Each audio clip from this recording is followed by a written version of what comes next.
8:45. This is the Sri Lanka Broadcasting Corporation. The news edited by Lal Mallavarachi and read by Geethanjali Ramanayaka. The headlines. The President reiterates that Sri Lanka is ready to respond positively to the observations of the international community. The President also said he hopes to rectify the mistakes in implementing the green agriculture policy and to take it forward in a more efficient manner. The adjournment debate on the policy statement of the President is scheduled to be held from tomorrow. The government requests the public to use electricity sparingly at this crucial moment. 672 more COVID cases were reported today. Foreign news, Tonga government says the tsunami sparks unprecedented disaster. News in detail. President Gotabaya Rajapaksa says that no changes have been made to the green agriculture policy implemented by his administration. He made this comment delivering the government's policy statement in the House today. In his ceremonial opening speech, the President said government's plans and intentions for implementing the green agriculture policy were not communicated properly and several practical issues in introducing it were politicized. This has resulted in a misunderstanding about the program. He said the government hopes to rectify the mistakes it had made when implementing the green agriculture policy and to take it forward in a more efficient manner. The President said the government has spent large sums of money to protect the lives of the people from the virus infection. He said government has also taken measures to provide assistance to daily wage earners who lost their livelihood due to the outbreak of the pandemic. Despite all economic difficulties, the government went on to prioritize the health and well-being of the citizens. The President called on the members of Parliament to work together as public representatives to fulfill their national responsibility to defeat the pandemic and to protect the people by setting aside the differences in their political views. President Rajapaksa said the government would not under any circumstances allow any human rights violations to take place in the country and urged politicians to refrain from provoking people for petty political gains. The President reiterated that Sri Lanka is ready to respond positively to the observations of the international community. The President said that he has not made any political appointments to the judiciary or to the Attorney General's department ever since he was elected the head of the state. President Gotabaya Rajapaksa also disclosed plans to make Sri Lanka an internationally recognized investment hub within the next 3 years. The Electricity Board says all measures are being taken to prevent power cuts due to the use of diesel. The discussion with Indian Oil Company to get fuel has failed. Electricity Board said Petroleum Corporation has begun supplying 900 metric tons of fuel to generate electricity. Meanwhile, Minister Mahinda Amaraveera instructed the government officials to take measures to reduce use of electricity at public institutions by 50%. He also requests the public to use electricity sparingly at this crucial moment. The Director General of Health Services has confirmed another 13 coronavirus-related deaths for January 16th, increasing the death toll in the country due to the virus to 15,231. This includes 8 males and 5 females. The Health Minister said a total of 672 persons were reported infected today, increasing the total to 597,035 cases of COVID-19 so far. 133 more patients have also recovered from COVID-19 infection today. This brings the total number of COVID-19 recoveries in the country to 568,506. As per the official figures, approximately 13,311 virus-infected patients are currently being treated in the country at present. This news broadcast comes to you from the Sri Lanka Broadcasting Corporation. Sri Lanka has paid $500 million sovereign bond that matured today. Central Bank Governor Ajit Nimad Cabral has mentioned this in a Twitter message today. Minister of Trade Dr. Bandula Gunawardena said the government is importing rice only in response to the Polonnaruwa rice mafia, as they were planning to sell rice at 300 rupees a kilo in the coming New Year season. He said that after coming to power of the government led by President Gotabaya Rajapaksa, only 16,000 metric tons of rice were imported in the year 2020. The minister said the importation of that rice was merely a measure to prevent the rice mafia from exploiting the consumer. And that ends local news for now. The main news story is brought to you by Siddhaloka Vedamahatmya. The first government parliamentary group meeting for this year took place today under the patronage of Prime Minister Mahinda Rajapaksa at the Parliament complex. The adjournment debate on the policy statement of President Gotabaya Rajapaksa in Parliament today is scheduled to be held tomorrow and the day after. However, Minister Johnston Fernando requested the Prime Minister to allocate Friday as well for the debate since a majority of government party members wants to express their views. The Prime Minister has given necessary instructions in this regard. And that was the main news story. The main news story was brought to you by Siddhaloka Vedamahatmya.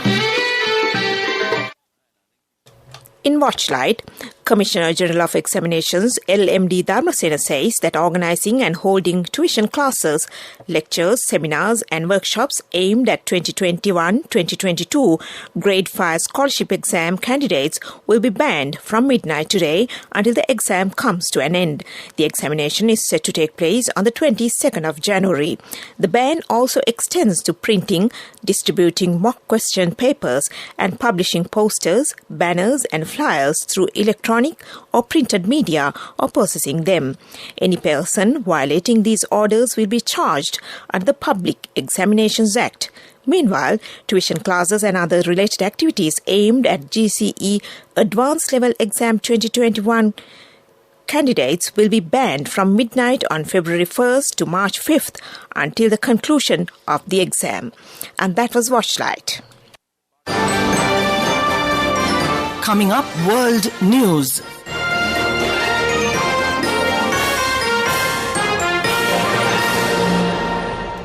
In the headlines, Tonga government says the tsunami sparks unprecedented disaster.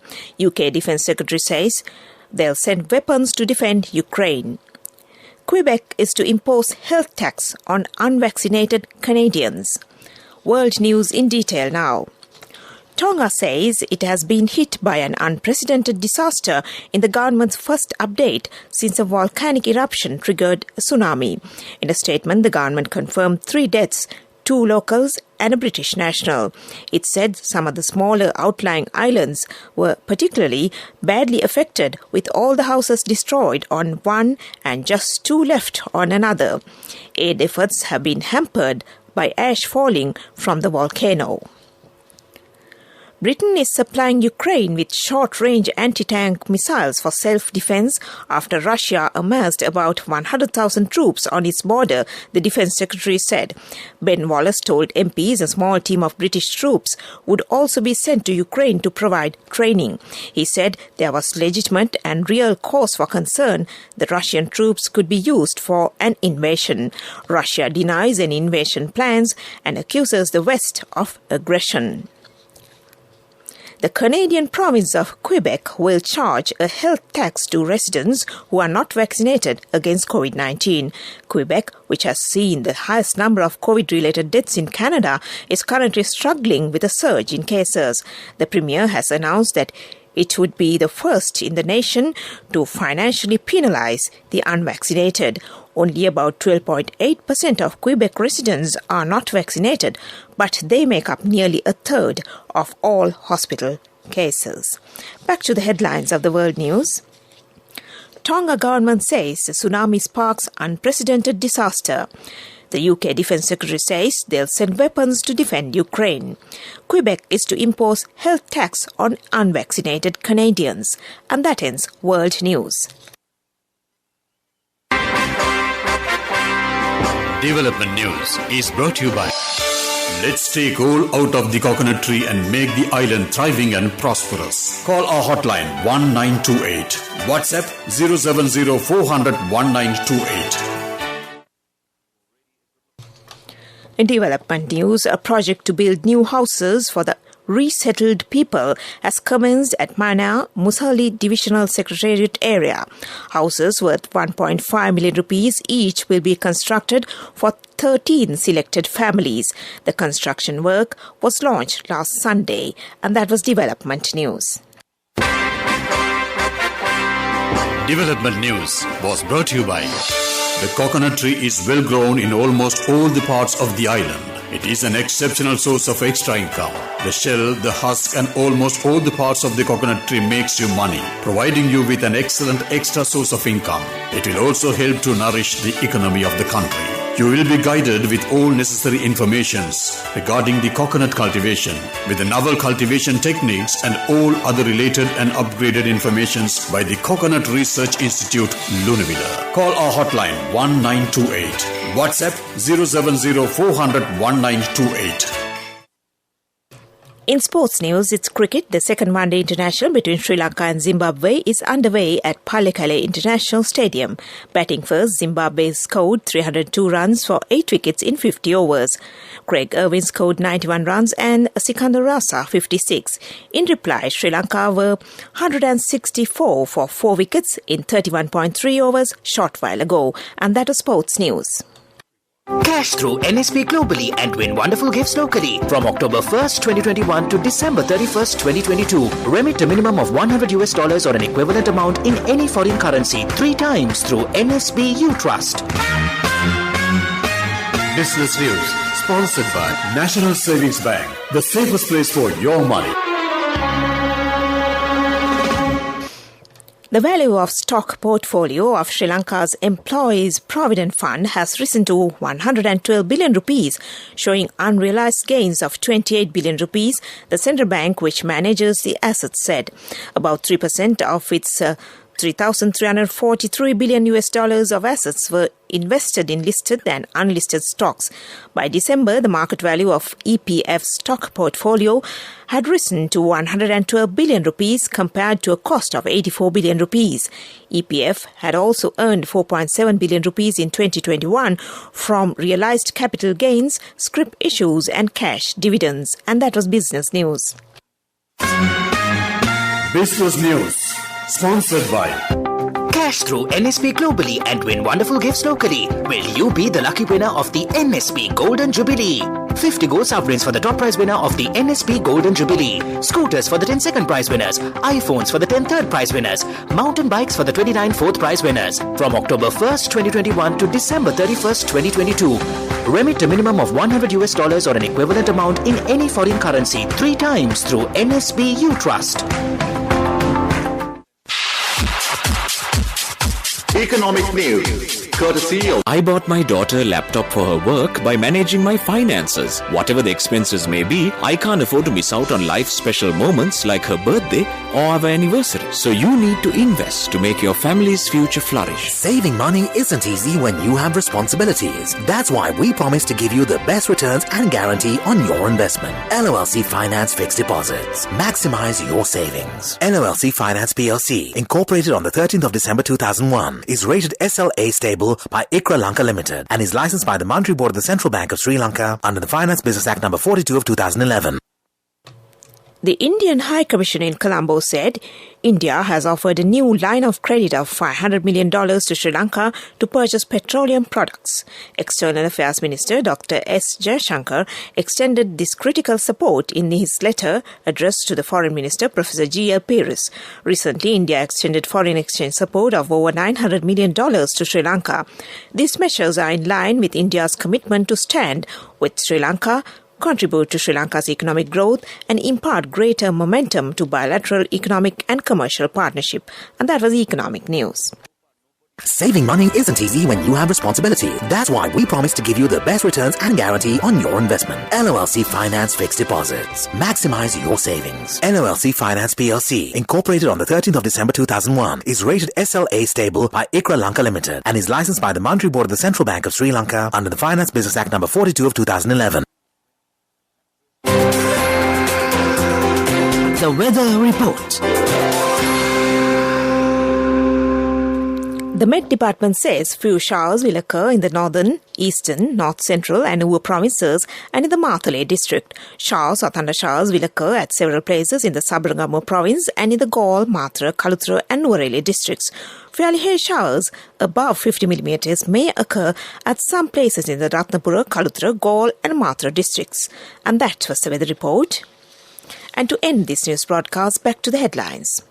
The President reiterates that Sri Lanka is ready to respond positively to the observations of the international community. The President also said he hopes to rectify the mistakes in implementing the green agriculture policy and to take it forward in a more efficient manner.